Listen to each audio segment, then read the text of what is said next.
O Japão enviou caças F-15 e F-35 para repelir um avião militar russo que invadiu o espaço aéreo do país. Esse episódio pode ser o prenúncio de uma guerra entre os dois países pelo controle de um importante arquipélago. Se você quiser ficar por dentro deste ou de outros temas das atualidades, geopolítica ou geografia, já sabe, me acompanha aqui no canal. Faça a sua inscrição, já deixa o like neste vídeo e vem comigo. Meu povo, bora lá! A manchete é do dia 24 de setembro, terça-feira, mas o episódio se deu na segunda-feira, dia 23. Dá uma olhada, ó. Em ação inédita, Japão dispara sinalizador de alerta contra avião russo, um avião militar como esse da imagem. Vamos entender, ó.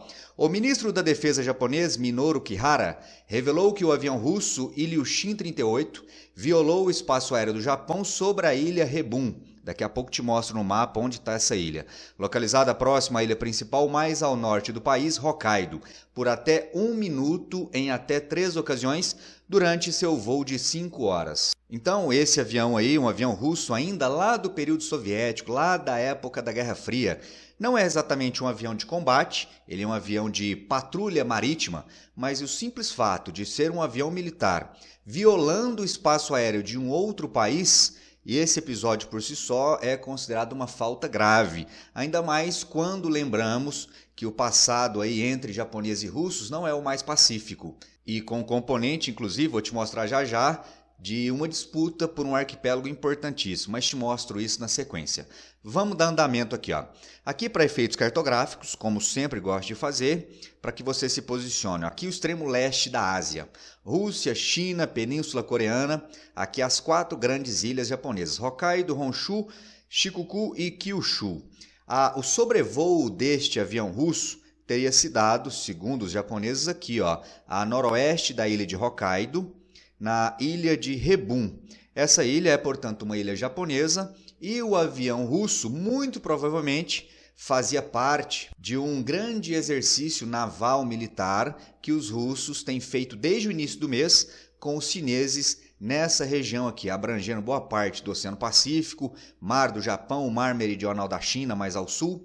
Tá aí a manchete que fala desses exercícios conjuntos entre chineses e russos. Ó. China e Rússia iniciam os maiores exercícios militares conjuntos dos últimos 30 anos, manchete do dia 11 de setembro. A China faz esses exercícios para reforçar sua presença militar na região e a Rússia tem como intuito aqui nesses exercícios não apenas mostrar força militar para os países vizinhos, com os quais ela tem algumas disputas, como por exemplo o próprio Japão, mas também os russos querem passar uma mensagem para o mundo de que eles ainda dispõem de uma marinha, de uma aeronáutica muito fortes, em especial por conta dos vários contratempos que os russos enfrentaram e ainda enfrentam no Mar Negro na guerra contra a Rússia. Comentei disso já em outros vídeos, né? Por mais poderosa que seja a marinha russa, lá na região do Mar Negro, ela não conseguiu ainda superar o poder de destruição dos drones que os ucranianos têm feito uso. Vamos entender melhor, ó. O Japão, portanto, mobilizou um número não revelado de caças F-15 e F-35, que usaram sinalizadores pela primeira vez após a aeronave russa aparentemente ignorar os seus avisos, segundo Kihara, que é o ministro japonês. Ele ainda disse o seguinte, ó, a violação do espaço aéreo foi extremamente lamentável. Ele disse que o Japão protestou veementemente a Rússia por meio de canais diplomáticos e exigiu medidas preventivas. Então, pessoal, é difícil imaginar que a violação do espaço aéreo, nesse caso japonês, tenha sido cometido pelos russos aí de maneira não intencional ou involuntária. A Rússia sabia sim o que estava fazendo e o fez de propósito, certamente como uma forma ali de mostrar presença militar, de mostrar força. Em relação a essa ilha especificamente, não há uma questão aqui que envolva disputa dos japoneses com os russos. Aqui em especial não, mas essa situação não é a mesma se comparada a essas outras ilhas aqui, ó, a nordeste de Hokkaido. Estou te mostrando com o cursor do mouse. Aqui para você observá-las de maneira mais destacada. Aqui estão elas, ó, as chamadas Ilhas Kurilas. Kuril Islands, aqui em inglês, né? Destaquei para você. E aqui elas em um mapa com uma escala melhor que te permite um detalhamento mais apurado dessas ilhas.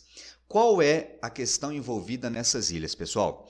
Desde o século XIX, quando os japoneses e russos, na época ainda o Japão Império, o Império Japonês, e a Rússia também sob a forma imperial, lá no século XIX, quando esses dois impérios iniciaram suas relações diplomáticas, ficou definido que essas ilhas, as Ilhas Kurilas, serviriam de referência para estabelecer o limite entre os dois países. Afinal de contas, aqui já estão as ilhas japonesas, e essa península aqui, mais ao norte, Península Kamchatka, é uma península russa.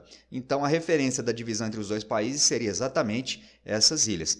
Porém, nunca houve uma definição precisa sobre onde exatamente começaria a parte japonesa e onde começaria a parte russa. Então, isso ficou aí indefinido ao longo da história das relações diplomáticas entre os dois países. Até que no final do século XIX, final dos anos 1800, o Japão imperialista estava se expandindo de maneira assustadora nessa região da Ásia, e a Rússia, por sua vez, o Império Russo, estava em frangalhos, estava em declínio. O que você acha então que o Japão fez com essas ilhas? Ele passou a exercer o controle, o domínio sobre essas ilhas. Isso lá no final do século XIX. Porém, entrou o século XX e veio lá em meados do século XX a Segunda Guerra Mundial. Todos se lembram o desfecho para os japoneses da Segunda Guerra Mundial. O Japão foi derrotado. E aí o que aconteceu com o controle dessas ilhas? Dá uma olhada aqui. Após a derrota do Japão lá na Segunda Guerra Mundial, a União Soviética, que substituiu o antigo Império Russo, se apossou das Ilhas Kurilas, argumentando que o inimigo, no caso os japoneses, as tinha roubado em primeiro lugar, quando as anexou no século XIX. Mas os japoneses se recusaram a reconhecer essas alegações.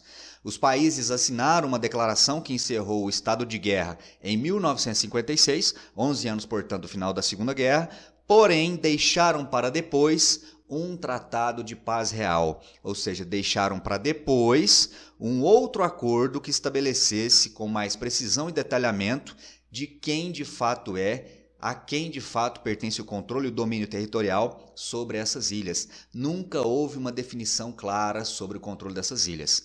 Nos dias atuais, o Japão continua reivindicando essas ilhas como sendo suas, mas a Rússia afirma que não abrirá mão desse território.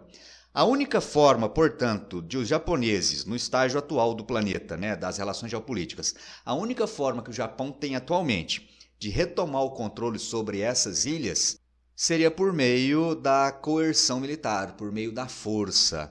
E aí tem um detalhe importante, O Japão, por mais que esteja aí nos últimos anos modernizando bastante suas forças armadas, tanto do ponto de vista de homens, treinamento, como também de investimentos, de aquisição e desenvolvimento de equipamentos, ainda que o Japão esteja, portanto, fazendo este avanço, essa modernização, existe um artigo na Constituição japonesa, lá de 1947, um artigo imposto pelos Estados Unidos, que estabelece alguns limites para a atuação dessas forças armadas. Na prática, as forças armadas do Japão, elas não podem entrar em guerras, elas não podem, por exemplo, dar início a uma guerra contra outro país, elas são basicamente forças de autodefesa.